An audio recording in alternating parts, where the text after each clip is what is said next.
Good evening, I'm Dan Wolf. Thanks for joining us. A Superior man who killed his own mother will now spend the rest of his life in prison.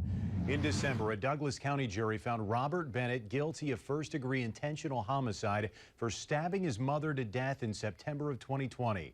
According to the criminal complaint, Bennett admitted to stabbing his mother after she tried to convince him to go to the hospital for mental health reasons. He told police he thought his mom was trying to kill him.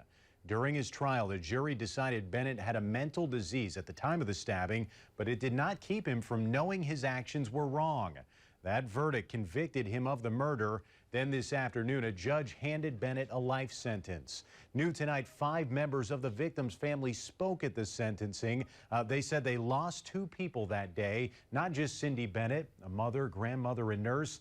They also lost Robert Bennett, a brother, uncle, and the man who took Cindy's life. While they didn't want to be interviewed on camera, we did speak with the district attorney who relayed their sentiments. There's nothing that we can do that can restore this family to the way things were. I mean, their existence, their lives have just been shattered as a result of just this awful, awful crime. I hope that it brings some sense of closure, that justice was done, and that Robert Bennett is going to spend the rest of his life in prison. The judge sentenced Bennett to life in prison without the possibility of parole.